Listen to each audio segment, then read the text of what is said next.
Yann, je suis derrière Goloso Games. J'ai créé Inspector Waffle il y a 1 an et demi, qui est un jeu d'aventure détective point and click qui est sorti sur Steam, sur Switch et PlayStation et Xbox. Donc ça s'est bien passé. C'était il y a 1 an et demi et j'avais envie de continuer l'aventure avec les mêmes personnages, donc j'ai décidé de créer un préquel à ce jeu sur une console rétro, sur la Game Boy Color. Je voulais continuer l'histoire, c'était vraiment j'avais envie d'approfondir certains points, certains sous-histoires avec du jeu de base. Et puis je suis aussi un rétro gamer et je me suis dit que c'était une bonne occasion de faire un jeu dans le passé sur une console du passé. Et c'est parti de ça en fait, juste de ça. Et finalement tout se goupillait bien, j'ai arrivé à faire un jeu sur Game Boy comme je voulais. Et puis j'arrive à raconter les histoires que je veux, donc voilà. Au final, ce qui est devenu un prototype, comme plein de jeux, est devenu un jeu à part entière. Vous avez développé les deux sur quoi? Alors le premier sur Unity, quasiment en partant de zéro, et le deuxième sur un moteur de jeu qui s'appelle Game Boy Studio, GB Studio, voilà, qui simplifie pas mal la vie pour créer des jeux sur Game Boy et Game Boy Color.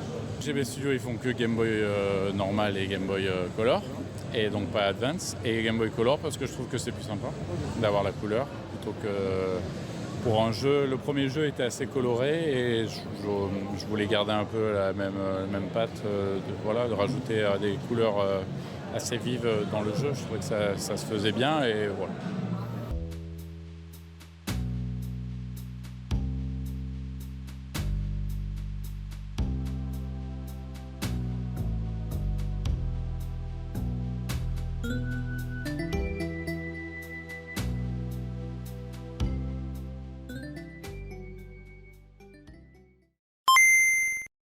Je m'appelle SJ Game, je fabrique des jeux pour la NES avec mon père. J'ai 10 ans et j'ai fabriqué des jeux vidéo sur NES. Cubo 1 et 2, c'est les deux premiers jeux que j'ai fabriqués. Cubo 1, c'était pour vraiment des petits ateliers qu'on faisait ensemble avec mon père pour comprendre un peu. Cubo 2, pareil, mais je me suis améliorée. Et le Cubo 3, c'est la suite de Cubo 2 et c'est une taupe qui capture les villageois du désert et le but c'est d'aller chercher 4 cristaux dans 4 endroits différents et de les ramener à la taupe qui s'appelle Moglar et après on doit battre Moglar. Skate 4, c'est un jeu de skate où on a un chat. On doit éviter des crottes et des trous au premier niveau et au deuxième on est dans les égouts. Au troisième, dans la forêt. Au quatrième, au-dessus du sol, mais toujours dans la forêt. Et donc il y a plein de niveaux différents. Par exemple, il y aura aussi une usine. Et le but de Skate 4, en fait, il était en train de faire sa sieste dans sa maison quand il entend soudain des cris disant à l'aide. Il va dehors avec son skate et il voit des monstres. Et donc il les suivre les monstres parce que normalement on ne voit pas de monstres dans la vie. Qu'est-ce qui te plaît dans le développement de jeux NES par exemple? Les jeux c'est en pixel donc ça me fait un peu plus travailler le pixel art. Mais surtout c'est intéressant de comprendre comment marche un jeu en termes de codage ou d'informatique. Donc depuis que j'avais joué à un jeu il y a très longtemps, j'avais toujours voulu en fabriquer un et ça m'a donné très envie d'en fabriquer un. Je crois que c'était Splatoon 1 mais je suis pas sûre. Après il y a eu plein d'autres jeux comme Zelda Breath of the Wild sur Wii U. Mon père il avait fabriqué une bande d'arcade avec son père. Donc je crois que c'était ça un de mes premiers jeux. Le plus dur je pense que c'est quand il y a des petites choses qui marchent pas trop. Par exemple, ouais mais si on met ce monstre là, il tombe et après Après, il revient. Il y a eu un bug, donc il faut le corriger. Et après, quand on n'arrive pas à le corriger, il faut changer l'histoire un peu. Donc il faut changer tout le jeu, donc c'est assez difficile. C'est pareil pour les graphismes, la couleur, on n'a pas assez de palettes, des couleurs comme ça. Skate 4, en tout cas, il n'est pas encore sorti.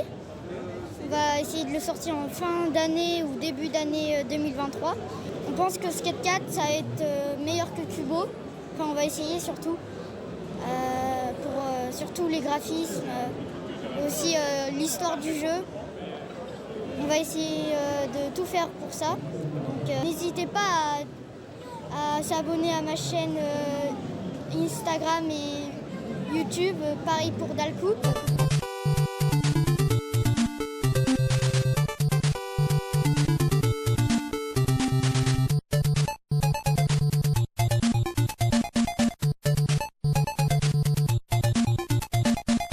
Dalcoup, je suis développeur de jeunesse. Le jeu que je présente sur le festival, c'est Chibi Monster. C'est une sorte de Smash Bros, ou plutôt de Towerfall pour NES. C'est un jeu que j'ai créé pour la compétition NES Maker du mois dernier. Donc le jeu est à peine terminé, c'est qu'une démo. J'ai terminé, donc je l'ai amené ici pour avoir des retours de joueurs sur le salon. Je l'ai développé avec l'aide de NES Maker, qui permet de créer des jeux sur la NES, des jeux simples. Mais après, avec NES Maker, tu peux faire juste des petits jeux, genre des petits jeux de plateforme ou des jeux d'aventure. Après, si tu veux faire un vrai jeu, tu es obligé de mettre tes mains dans le code et il y a beaucoup de code derrière le jeu que je présente ici. Oui. NES Maker est surtout un outil qui permet d'aider sur la partie graphique, tout ce qui est la partie design, level design et la partie animation des personnages.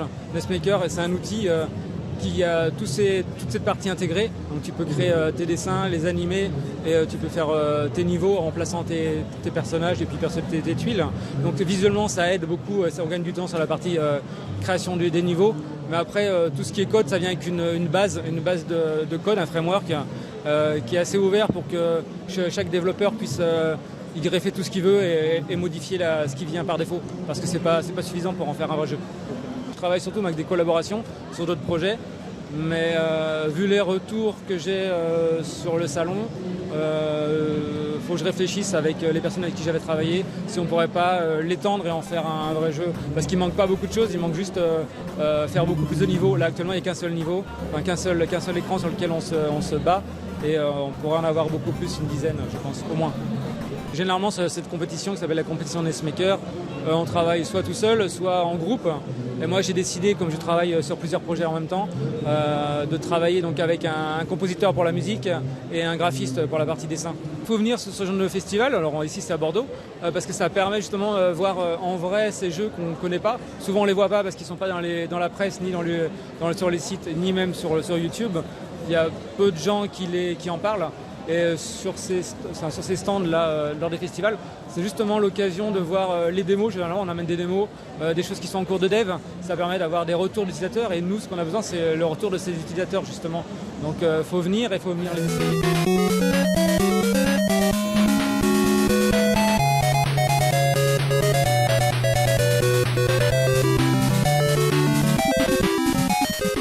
Je m'appelle Samuel, je suis développeur indépendant. Je me suis lancé dans l'aventure du développement solo il y a 5 ans et j'ai créé mon auto-entreprise il y a 2 ans. Voilà. Quand j'ai eu un petit peu confirmation que les projets que je faisais plaisaient au public. Donc je me suis lancé dans cette aventure parce que c'est une passion en fait. Le développement de jeux vidéo, c'est vraiment quelque chose qui m'a toujours attiré. Et puis j'avais envie de changement par rapport à mon ancienne carrière. Voilà, je me suis lancé dans cette aventure-là. Et donc je suis venu aujourd'hui au festival Animasia pour présenter 2 de mes jeux. Alors que sont Splitty et Small Cell. Alors c'est tous les 2 des platformers qui sont plateformes en 2D. Small Cell donc est un petit platformer dans lequel on incarne une petite cellule qui est différente des autres cellules. C'est dans un monde organique fait de cellules. Et l'objectif c'est de l'aider à comprendre pourquoi elle existe, pourquoi elle est différente des autres. Voilà, donc c'est avec des mécaniques qui se rapprochent de jeux connus, Mario bien évidemment, ou des jeux un peu plus récents comme Céleste, donc avec un côté une difficulté un petit peu relevée. Et donc le style de jeu c'est du pixel art. Et mon deuxième jeu, donc Splitty, c'est un platformer avec une bonne partie aussi de puzzle game, dans lequel on incarne donc un scientifique qui, à la suite d'une expérience ratée, s'est retrouvé emprisonné dans un cube. Et donc l'objectif c'est de l'aider à sortir du cube tout simplement. Donc Splitty se joue soit en solo, soit en duo, en coopération. Ce qui plaît bien, voilà, ce que j'ai pu voir, ça plaît vraiment bien la coop. Et donc le style graphique du jeu, c'est plus des graphismes très épurés, mais simples, épurés et très lisibles. Les deux jeux sont développés sur le moteur Game Maker, voilà, qui est un moteur plus orienté pour les jeux 2D et qui me convenait bien en solo, voilà, en indépendant. Sur Splitty, comme c'était vraiment mon premier jeu, voilà, il a fallu que j'expérimente un petit peu, que je fasse aussi avec des bêta-testeurs, pas mal d'allers-retours, trouver vraiment les bonnes mécaniques qui fonctionnaient. Après, les plus grosses difficultés que j'ai rencontrées, c'est pas tant le côté programmation ou gameplay, c'est beaucoup plus la direction artistique, parce que c'est pas du tout mon métier à la base. Donc il a fallu que j'expérimente, j'ai fait des erreurs, hein, tout simplement, notamment sur Splitty, qui est encore une fois mon premier jeu. Donc voilà, il y a des choses que j'ai dû casser complètement pour refaire, voilà, que ça me satisfasse et que ça plaise au public. Voilà. Alors que Small Cell, comme c'est mon deuxième jeu, ça a été beaucoup plus rapidement, beaucoup plus simplement. J'ai pas refait du tout les mêmes erreurs. Et ça s'est déroulé beaucoup plus linéairement, beaucoup plus rapidement. Splitty, alors c'est pas facile à estimer parce que je l'ai lancé il y a 3 ans et demi, presque 4 ans, mais il a été en pause pendant plus d'1 an parce que voilà, j'avais des difficultés dessus, ce que je disais tout à l'heure au niveau graphique. Et donc pendant que je l'avais mis en pause, j'ai attaqué Small Cell et là Small Cell a été plus rapide et la démo qui est quasiment finie, hein, que je vais pouvoir présenter sur Steam notamment à la fin du mois, il m'a fallu à peu près 1 an de développement. Small Cell, ce que je disais, la démo jouable pour le public va être accessible fin du mois sur Steam notamment. Et mon objectif c'est que Splitty, la démo soit accessible fin de l'année. Voilà.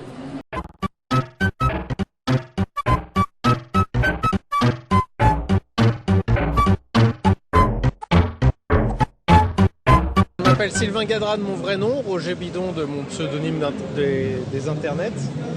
Et donc je développe Super Tilbro qui est un jeu pour la NES, donc la console des années 80, qui a deux particularités. C'est un platform fighter, donc un genre de jeu très moderne qui est apparu avec Super Smash Bros. Et qui se joue en ligne, ce qui n'existait pas sur les consoles de l'époque. Pour aller sur internet, ça a été le gros défi. On a mis une puce Wi-Fi directement sur la cartouche. Donc la cartouche a un PCB avec les puces normales, le jeu, plus une puce Wi-Fi qui permet donc au jeu d'aller sur internet. Donc forcément ça a été fait par un gros éditeur qui s'appelle Broke Studio.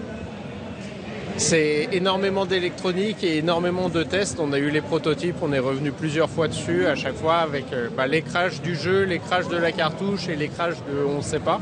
Petit à petit, on a démêlé tout ça. Donc ça a été beaucoup de travail en effet, surtout qu'on est distants l'un de l'autre, puisque on habite à 400 km. Donc c'était entièrement en remote, à faire des points régulièrement.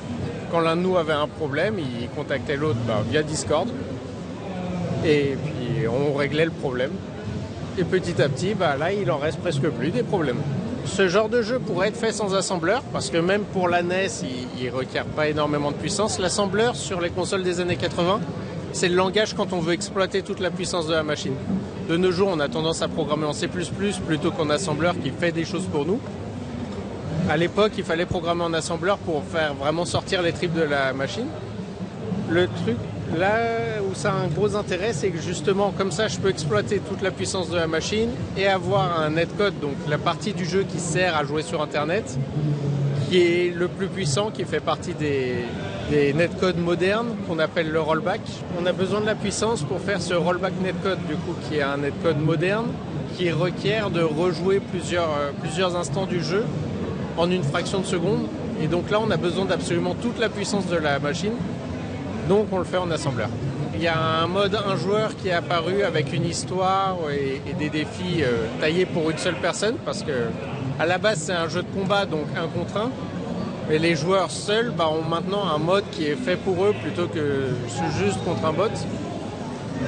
Et puis donc ce mode histoire va devoir évoluer, et après plus de contenu, toujours plus de persos, plus d'arènes. Grâce aussi à la puce Wi-Fi et donc à l'accès Internet, on peut mettre à jour le jeu ce qui n'existait pas sur les jeux de l'époque. Donc même une fois que le jeu sera distribué, on pourra continuer à le faire vivre, à le faire évoluer et à rajouter des personnages.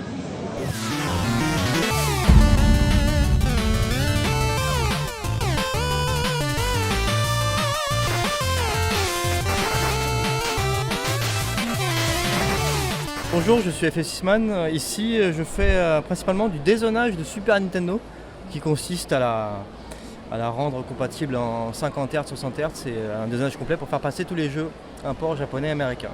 Ça m'a pris en voulant jouer un jeu import japonais qui ne marchait pas avec les adaptateurs. Donc j'ai acheté une console switchée entre guillemets sur une boutique à Paris. Arrivé chez moi, elle ne fonctionnait pas comme prévu. Et donc du coup, je me suis intéressé, je l'ai ouverte. Donc j'ai vu qu'il y avait un fil qui était dessoudé. Il n'y avait pas de garantie, donc j'ai commencé en mars 2003 à chercher, même avant, chercher sur internet. Et dès que j'ai eu internet en mars 2003, j'ai découvert le vrai schéma. Et après, il n'y avait plus de site en français qui en parlait. Et de fil en aiguille, j'ai fait mon site. Il y a des personnes qui m'ont demandé de faire des dézonages pour eux. Et maintenant, j'en suis à plus de 3400 consoles dézonées. La SNES parce que c'était la console que ma mère avait achetée pour elle, parce que ma mère était une gameuse pour l'époque. Elle codait à l'époque sur Amstrad CPC ces jeux. Donc moi j'ai grandi avec ma mère qui joue sur l'Amstrad CPC. Et après, l'Amstrad CPC était tombé en panne, elle n'avait pas pu le réparer, parce que ma mère elle réparait même ses sticks ou ses joysticks sur Amstrad. Et j'ai découvert la SNES, j'ai grandi avec la SNES, la Super Nintendo, avec les titres phares, Zelda, Mario Kart, comment il s'appelle, et tous les RPG que ma mère faisait, nous regardait, et plus tard on a pris la manette et au fur et à mesure, en même temps, vu mon âge, j'avais 10 ans que la SNES est sortie, donc l'âge parfait pour découvrir les jeux vidéo, quoi. Et depuis, ça m'a jamais lâché. Nintendo à l'époque mettait beaucoup d'argent pour assembler ces SNES, donc c'était pour l'époque c'était de la bonne qualité, donc de composants montés en surface, donc pas beaucoup de traversants.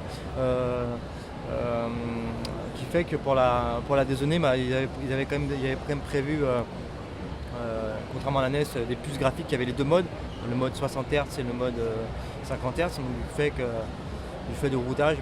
Après l'évolution du dézonage comment expliquer ça, a évolué au fil du temps, au fil des découvertes. À l'époque on mettait des turbo kits, après on a découvert qu'il fallait juste lever une patte. On a vite découvert le coup de 50 Hz, 60 Hz, on mettait à l'époque des interrupteurs et maintenant on met des microcontrôleurs qui font office de